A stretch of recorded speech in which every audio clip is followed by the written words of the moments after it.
Mi nombre es Javier Martínez. Nunca se esperó que fuera más que un peón en el almacén.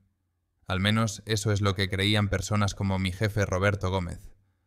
Nunca obtuve un título universitario. De hecho, apenas aprobé la secundaria. Dejé el último año cuando mi madre enfermó cáncer de ovario en etapa 3. Mi padre ya se había ido años atrás, así que cogí 2 trabajos y nunca miré hacia atrás. Pero solo porque dejé los estudios no significaba que dejara de aprender. Cada noche, después de mis dobles turnos, me enseñaba a mí mismo todo lo que podía en línea. Física, ciencia de materiales e inteligencia artificial, modelado, computación cuántica. Cualquier cosa que captara mi atención. Estaba obsesionado con construir algo real, algo que pudiera cambiar el mundo. Durante esas noches, en nuestro pequeño apartamento de una habitación, mientras mamá dormía conectada a su máquina de oxígeno, comencé a desarrollar una idea que me llegó como un rayo, un nuevo tipo de material superconductor, algo que podría revolucionar la transmisión de datos, el almacenamiento de energía, incluso la imagenología médica. Lo prototipé usando restos que compré en eBay y construí un modelo funcional cuando tenía 22 años. A los 24 había presentado discretamente una patente a mi nombre bajo una sociedad pantalla. La creé con el poco dinero que había ahorrado. Nadie lo sabía, ni mis compañeros, ni siquiera mamá. Ella falleció un mes después de que presentara los documentos finales de la patente. El dolor me vació, pero el fuego se quedó. Para sobrevivir cogí un trabajo en logística Dínamos. Solo un operario de carretillas elevadoras al principio, luego inventario, después mantenimiento de sistemas. Roberto, el gerente del almacén, siempre se aseguraba de que supiera mi lugar. «No te pongas listo conmigo, desertor», ladraba siempre que sugería formas de optimizar nuestra logística. «Te pagan por mover cajas, no por pensar». Lo tragaba día tras día, semana tras semana. Roberto no era solo grosero. Era mezquino e inseguro. Cada vez que se enteraba de que alguien tenía más cerebro que él, lo cual no era difícil, les hacía la vida imposible. Lo vi despedir a gente por llegar un minuto tarde o por corregir sus cálculos en las facturas. Y sabía que yo sería el siguiente, pero me quedé. No porque necesitara el dinero. La verdad era que no. Mi patente había atraído discretamente la atención de 2 empresas tecnológicas, y una de ellas estaba dispuesta a licenciarla por más ceros de los que podía contar. Pero aún no había firmado. Quería esperar hasta que todo estuviera impecable. Lo que no esperaba era que Roberto intentara humillarme delante de todos. Sucedió durante la reunión matutina con todo el equipo del almacén reunido alrededor de la cinta transportadora. Me miró con esa sonrisa petulante y torcida y dijo: «Sabes, Javier, uno de los recién graduados de la universidad empieza la semana que viene. Quizás despida al desertor de secundaria y lo reemplace por alguien que realmente sepa lo que hace». Las risitas fueron inmediatas. Podía ver a 2 de los técnicos junior intercambiando miradas, mitad divertidos, mitad incómodos. Había oído cosas peores antes. Pero ese día algo se rompió. No grité, no lloré. Simplemente miré a Roberto directamente a los ojos y dije: «¿Sabe qué? No tendrá que despedirme». Renuncié. Silencio. Luego me di la vuelta, pasé por delante de los rostros atónitos de mis compañeros y dejé mi credencial sobre el escritorio. Roberto no tenía ni idea a quién acababa de despedir. En el instante en que salí de ese almacén, sentí como si me hubiera quitado una pesada piel que había arrastrado durante años. Pero la libertad no siempre se siente como un triunfo. A veces se siente como estar en medio de la tormenta que desataste. Salí con nada más que mi teléfono, mis llaves y una memoria USB en mi llavero. La misma que contenía todos los planos, todas las simulaciones, cada paso de la tecnología de billones de euros en la que había vertido mi alma. No fui a casa de inmediato. Me senté en mi Honda Civic oxidado durante más de 1 hora, con las manos aferradas al volante, el corazón latiendo con fuerza. No por arrepentimiento, no tenía ninguno, sino por lo que venía después. Verá, había pasado los últimos 2 años perfeccionando un filamento superconductor autorreparable, que podía funcionar en temperaturas extremas sin degradación magnética. Para la mayoría de la gente, eso es solo jerga técnica. Pero para las empresas de energía, los desarrolladores aeroespaciales y los centros de datos de próxima generación, significaba una cosa: velocidad, potencia y beneficios ilimitados. La patente no solo se había presentado, se había aprobado. Una empresa Fortune 500 Tecnologías Stratavisión ya se había puesto en contacto con mi sociedad pantalla, Dinámicas Carter, hace 2 semanas. Querían un acuerdo de licencia exclusivo. La cifra que ofrecieron, una valoración a largo plazo de 1.3 billones de euros, con una oferta inicial que me haría más rico de lo que jamás había soñado. Pero aún no había firmado. No porque dudara de la oferta, sino porque una parte de mí no se sentía preparada. No me sentía digno. Solo era Javier, el desertor de secundaria, que reparaba paneles de servidores y fregaba suelos, mientras jefes como Roberto se encumbraban sobre mí para sentirse más altos. Ahora era otra cosa, y eso me aterrorizaba. Esa noche volví a casa y cerré la puerta a mi vida anterior. Borré todo rastro de Logística Dínamos de mi currículum. Tiré mi uniforme a una bolsa de basura y la metí en el fondo del armario. Ni siquiera dije que había renunciado. Ni a mis vecinos, ni a mis antiguos compañeros que me enviaban mensajes preguntando qué había pasado. Simplemente lo desconecté todo. Pero Roberto no lo dejó ir tan fácilmente. 2 días después de mi renuncia, empecé a recibir correos electrónicos de recursos humanos de Dínamos. Amenazas veladas, acusaciones de que había accedido a datos confidenciales de la empresa antes de renunciar. Mentiras totales. Por supuesto sabía de qué se trataba. Roberto intentando asegurarse de que mi nombre estuviera en la lista negra de todas las empresas de logística de la región. Luego, llegó la guinda del pastel, una publicación en LinkedIn del propio Roberto llena de falsa humildad y halagos apenas ocultos. Qué triste ver a otro de nuestros autodidactas estrellarse y arder. Pero creemos en contratar talento real.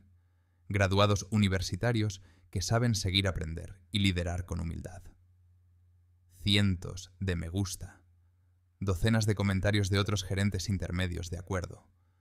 Algunos chistes maliciosos incluidos. Incluso etiquetaron mi nombre. Me dolió. No porque me importara lo que pensara Roberto, sino porque me había quedado callado demasiado tiempo. Que creyeran que había fracasado. Que se rieran. Pero eso cambió cuando la CEO de Stratavisión, Miranda Kane, voló a la ciudad para una reunión. Me reuní con ella en un bar en la azotea con vistas a la ciudad.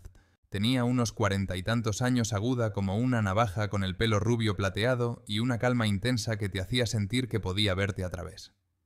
Javier Martínez, dijo mientras nos dábamos la mano. Eres más joven de lo que esperaba. ¿Es eso un problema? En absoluto. Ser más joven significa que no estás encadenado por las viejas formas de hacer las cosas. Nos sentamos. Ella pidió un bourbon solo. Yo pedí agua. Fue directa al grano. Queremos Dinámicas Carter. Entendemos la licencia en tu mente. Pero más que eso, queremos que lideres este desarrollo, que no desaparezcas en un puesto asesor mientras hombres mayores intentan reenvasar tu genio. Ese fue el momento en que me di cuenta de que no era solo un chico con una patente. Era el futuro en el que querían invertir. Pero dejé una cosa clara. Si me asocio con Stratavisión, lo haremos en mis términos. Nada de barras blancas llenas de ejecutivos que me interrumpan. Nada de control creativo entregado a personas que nunca han tocado un soldador. Ella sonrió. No te habría llamado aquí si quisiera otro títere.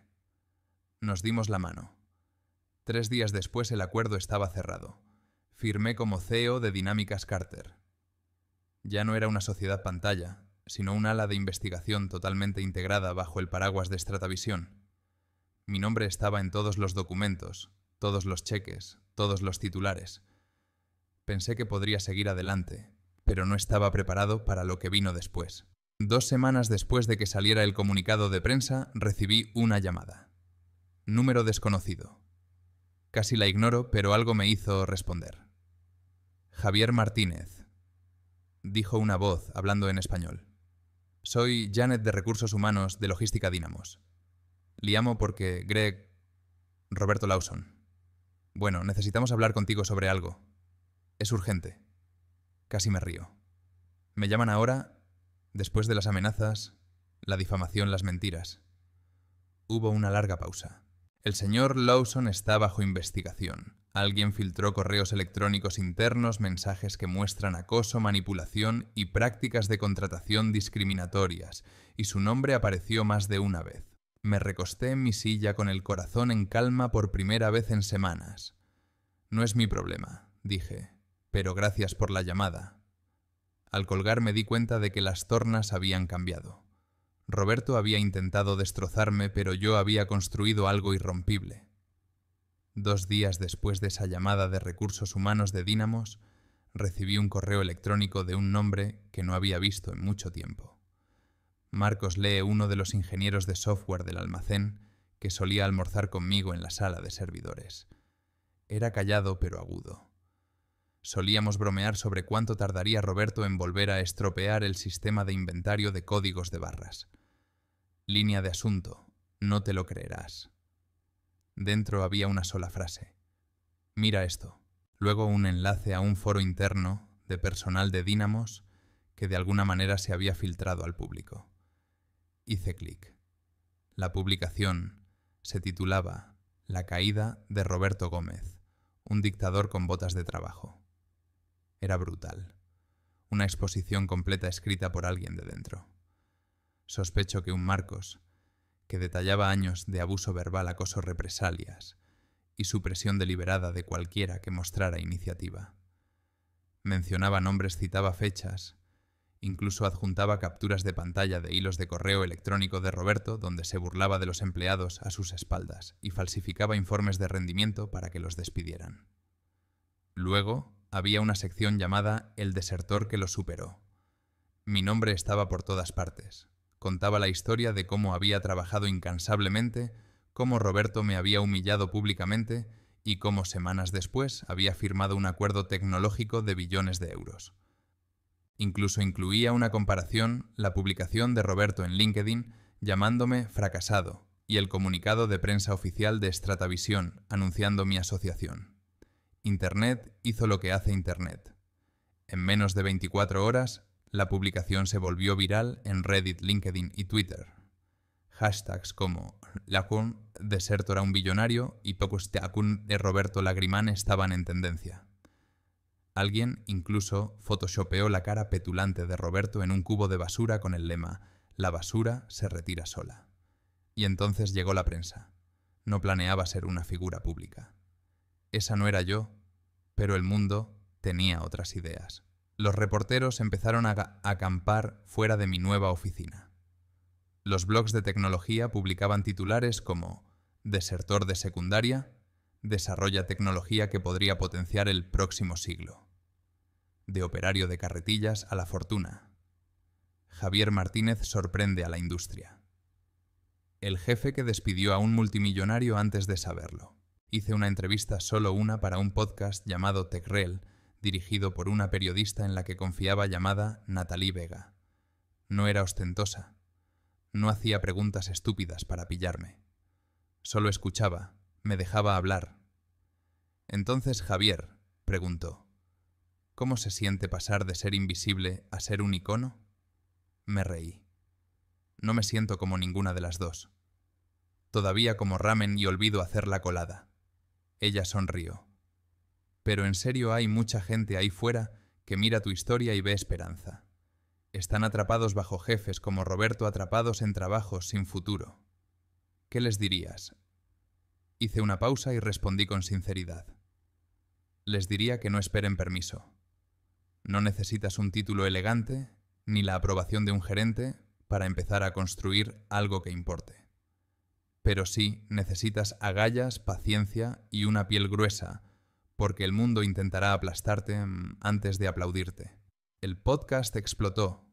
Millones de descargas. Empecé a recibir mensajes directos de personas de todo el mundo. Estudiantes, madres solteras, mecánicos, despedidos, todos diciendo que mi historia les dio el impulso que necesitaban. Pero no todos estaban contentos. Aproximadamente una semana después de que se emitiera la entrevista, me entregaron una notificación. Roberto Lawson me estaba demandando. Difamación, asesinato de carácter, sabotaje corporativo. Una demanda de 67 páginas llena de jerga legal y acusaciones salvajes. Afirmaba que había robado datos de Dynamos, usado tiempo de la empresa para desarrollar mi tecnología y conspirado con empleados actuales para arruinar su reputación. Era patético, desesperado, pero no era algo que pudiera ignorar. El equipo legal de Stratavisión se hizo cargo de inmediato. Me aseguraron que el caso era débil y estaba plagado de contradicciones, pero los titulares no se inmutaron. Ya lo estaban distorsionando. ¿Chivato o ladrón? ¿Javier Martínez se enfrenta a un duelo legal? ¿Roberto Gómez contraataca? ¿El titán tecnológico y la guerra del almacén? De repente estaba en un tipo de foco diferente. No el héroe, sino la interrogante. Miranda Kane me llamó a su oficina. No gritó, no amenazó. Sirvió 2 cafés, me dio uno y dijo: «Sabíamos que la escalada sería ruidosa. Ahora descubrimos cuán ruidosa será». Asentí. «¿Todavía crees en mí?». Me miró a los ojos. «Riley, no aposté por tu imagen. Aposté por tu mente. Esta demanda es ruido, lo aclararemos». Pero no podía dejar de pensar en todos los que seguían atrapados en Dynamos. Los trabajadores que no tenían abogados, ni podcasts, ni hashtags virales. Aquellos a quienes Roberto seguía atormentando discretamente, mientras el mundo discutía sobre mí. Así que tomé una decisión. Me puse en contacto con Marcos. «¿Quieres salir?», le pregunté. Él se rió amargamente. «No hay salida para gente como yo, Javier. Nadie contrata técnicos de logística sin título y con un historial impecable». Le dije: «Entonces construyamos nuestro propio equipo». En una semana contraté a Marcos y a 4 empleados más de Dynamos. Les di títulos reales, salarios reales, total libertad creativa, sin código de vestimenta, sin tonterías. Lo llamamos el equipo Forja, un grupo dedicado a prototipar nueva tecnología utilizando los mismos materiales y principios que desarrollé en mi garaje hace años. Roberto había intentado aplastar mi espíritu. Ahora yo estaba dando alas a otros para que escaparan de su control. Mientras tanto, su demanda se estaba desmoronando rápidamente. Los abogados de Stratavisión descubrieron que había eliminado archivos internos después de que comenzara la investigación de recursos humanos. Eso era obstrucción. Luego, descubrieron mensajes que envió burlándose de la enfermedad de mi madre de años atrás. Mensajes que creía que habían desaparecido hacía mucho tiempo. Ya no era solo una demanda, era una rendición de cuentas. A finales de mes, la junta directiva de Dynamos puso a Roberto en licencia administrativa. Una forma educada de decir: «Te enterraremos antes de que el mundo lo haga». Pero yo no había terminado, porque Roberto no era el único que había intentado enterrarme. Había otros, el vicepresidente que una vez me dijo que dejara de pensar a los adultos, el consultor de la cadena de suministro que se burló cuando mencioné el modelado cuántico, el reclutador que tiró mi currículum porque no tenía nombre de universidad. Inicié una nueva iniciativa bajo Dinámicas Carter, Proyecto Chispa, un programa para financiar y mentorizar a inventores, programadores y constructores que no tenían título ni conexiones, solo potencial bruto e ideas reales. Empezó pequeño, solo 3 chicos de mi antiguo barrio. Uno de ellos construyó un dron de carga solar que podía mapear tierras de cultivo. Otro estaba programando un traductor de voz a lenguaje de señas.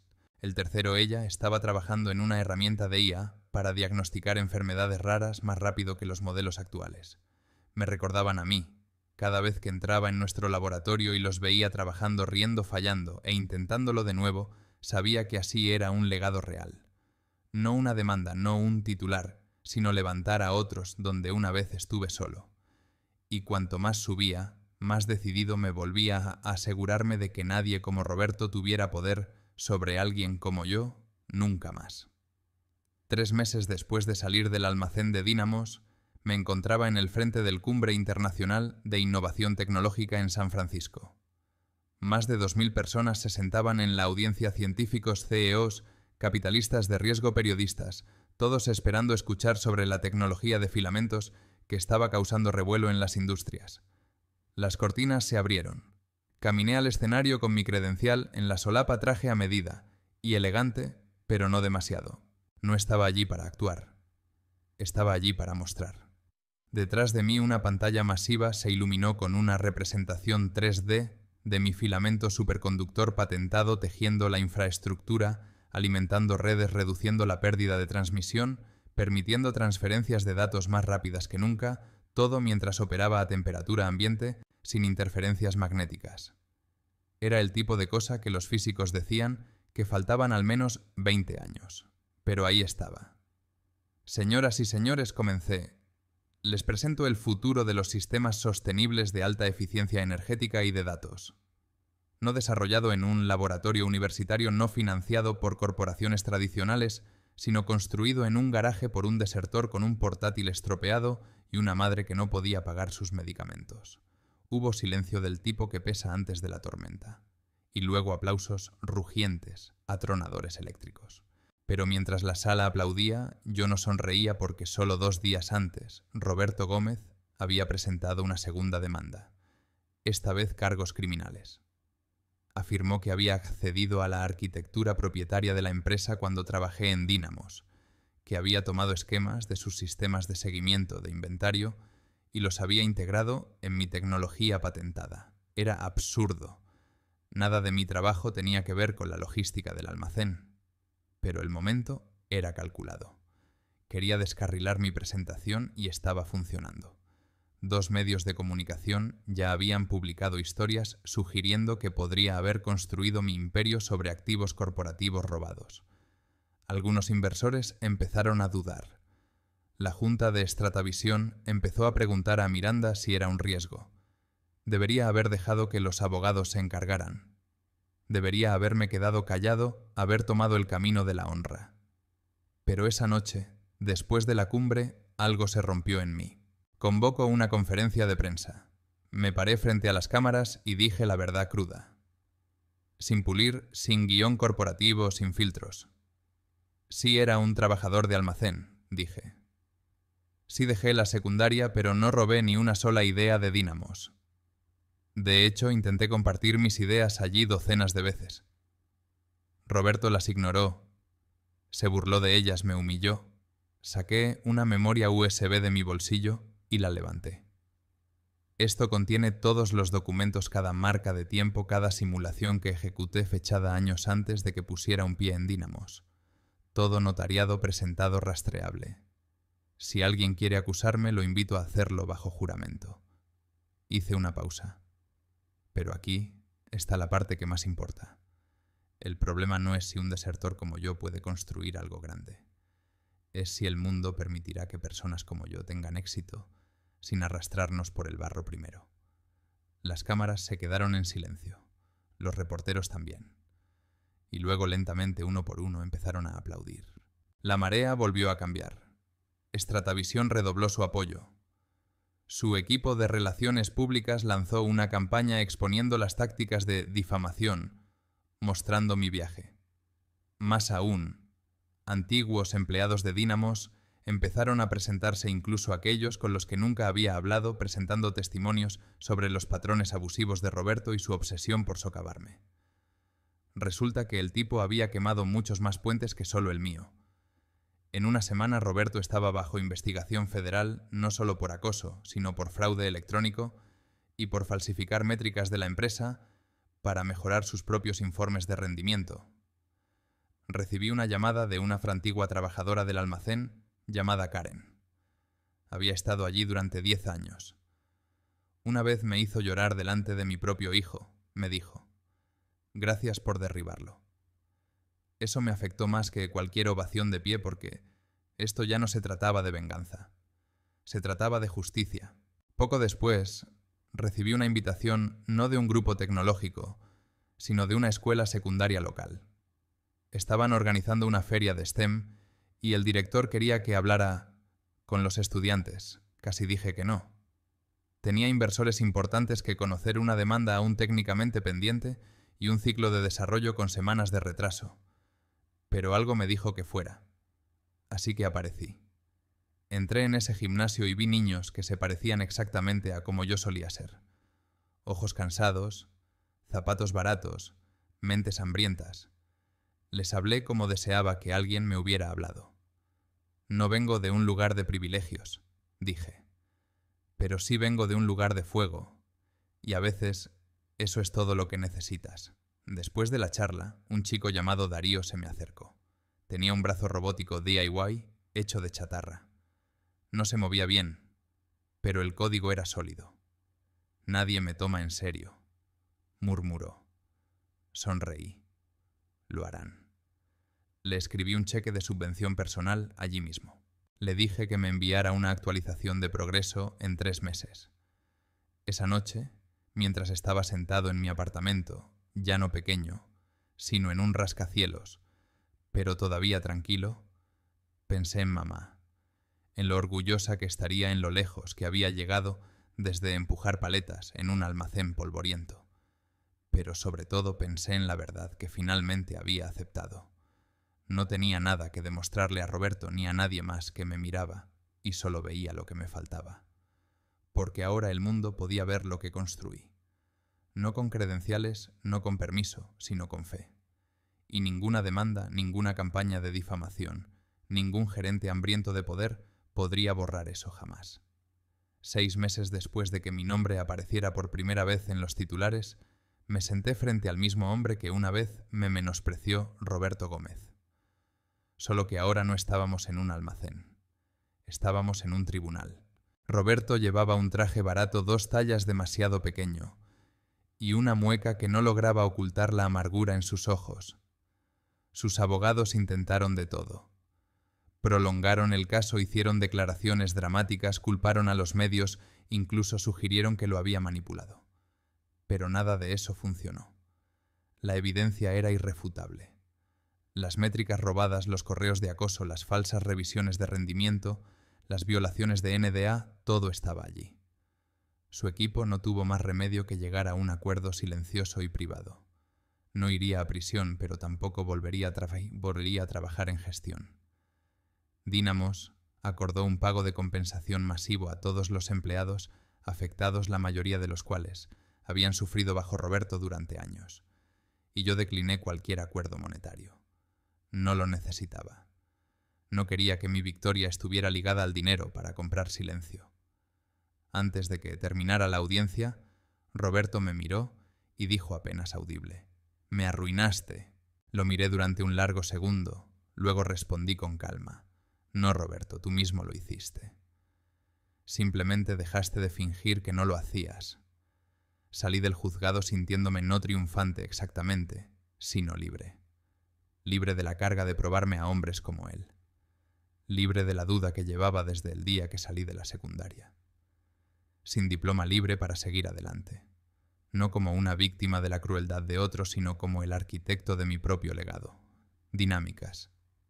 Carter creció más rápido de lo que jamás imaginé. Lanzamos el primer sitio de prueba para centros de datos alimentados por filamentos en Nevada. La eficiencia energética se duplicó. Los costos de mantenimiento se redujeron a la mitad. En 3 años, las principales ciudades comenzaron a implementar la tecnología en redes eléctricas, transporte e infraestructura de emergencia. Contraté a más personas como yo, desertores, programadores, autodidactas, inventores, inmigrantes, madres solteras con habilidad para las máquinas, personas ignoradas por los reclutadores corporativos, pero con un brillo que ningún currículum podía capturar. El proyecto Ember se convirtió en más que una iniciativa de mentoría. Se convirtió en una academia completa, parte incubadora de startups, parte campamento intensivo. Los estudiantes construyeron proyectos reales, presentaron patentes, lanzaron negocios. Algunos incluso dejaron Dinámicas Carter para iniciar sus propias empresas. Lo alenté porque ese era el sueño, no solo tener éxito, sino crear un sistema donde otros pudieran ascender sin pedir un asiento en la mesa de otro. Me mantuve fuera del foco tanto como pude. La fama nunca me interesó. Rechacé ofertas de televisión, biografías, incluso una docuserie de Netflix. Tuve que hacer una última entrevista con Natalie Vega de nuevo, donde preguntó: ¿alguna vez te arrepientes de no haber tomado el camino tradicional? Sonreí. Si lo hubiera hecho Roberto Gómez, seguiría siendo mi jefe. 1 año después de esa entrevista regresé a mi antiguo barrio. No como CEO, no como pionero tecnológico, solo como Javier. La casa en la que crecí había estado abandonada durante años. Malezas trepando por los rieles del porche, ventanas rotas. La puerta principal apenas colgando. Pero todavía se sentía como en casa. Como el lugar donde todo esto comenzó. Me paré en la sala de estar ahora. Solo polvo y silencio. Y saqué una foto doblada de mi cartera. Éramos yo y mamá, ambos sonriendo grasientos de comida china, para llevar con un montón de aparatos electrónicos en el suelo detrás de nosotros. Acababa de terminar de construir mi primer modelo funcional. Lo hice, mamá, susurré. Siempre dijiste que lo haría. Me quedé allí mucho tiempo. Luego cerré la puerta detrás de mí, volví a mi coche y conduje directamente a la oficina de planificación urbana. Compré la casa en el acto e hice planes para renovarla. No como una casa privada, sino como un centro tecnológico comunitario para niños, como yo solía ser. Niños que se sentían invisibles. Niños que necesitaban un lugar para construir. 2 años después, la Fundación Javier Martínez abrió sus puertas. Dentro había laboratorios llenos de impresoras 3D, estaciones de soldadura, pizarras blancas, puffs, auriculares de realidad virtual y paredes cubiertas de esquemas dibujados a mano. El lema pintado en letras grandes sobre el escritorio principal decía: no se requiere título, solo curiosidad. Cada mes acogíamos a nuevos estudiantes. Algunos fueron a la universidad. Otros lanzaron startups, algunos fracasaron, se levantaron, fracasaron de nuevo, pero siguieron adelante. Todos ellos importaban. Un día una adolescente llamada Nina se me acercó después de un taller. Había diseñado un sistema de filtración de agua utilizando micromembranas y tecnología recuperada de viejos refrigeradores. Señor Martínez, dijo, nadie en la escuela cree que pueda ser ingeniera. Dicen que es un campo de chicos. Me agaché, la miré a los ojos y dije, ¿sabes lo que decían de mí? Ella sonrió. Que eras un desertor. Exactamente. Ahora dirijo una de las empresas tecnológicas más avanzadas del mundo. No dejes que te definan el futuro. Tú hazlo. Ella asintió. Ese fuego en sus ojos lo reconocí. Era el mismo fuego que me mantenía despierto todas esas noches, aprendiendo, construyendo, soñando. Todavía me preguntan cuál fue el punto de inflexión. Fue el momento en que presenté una patente. Cuando renuncié a Roberto. Cuando la prensa me llamó genio. No fue el Maitun, el momento en que dejé de dejar que otras personas escribieran mi historia por mí. El mundo quiere que te quedes en tu carril. Quiere estampar tu valor en un pedazo de papel, envolverlo en un título y colgarlo en una pared. Pero la verdadera brillantez no se preocupa por los carriles. No necesita permiso. Solo necesita oportunidad. Y cuando nadie te la da, te construyes la tuya. Eso es lo que hice. Eso es lo que seguiré haciendo. Y cada vez que veo a alguien como Nina cruzar las puertas de la fundación, sé que este legado no terminará conmigo. Apenas ha comenzado.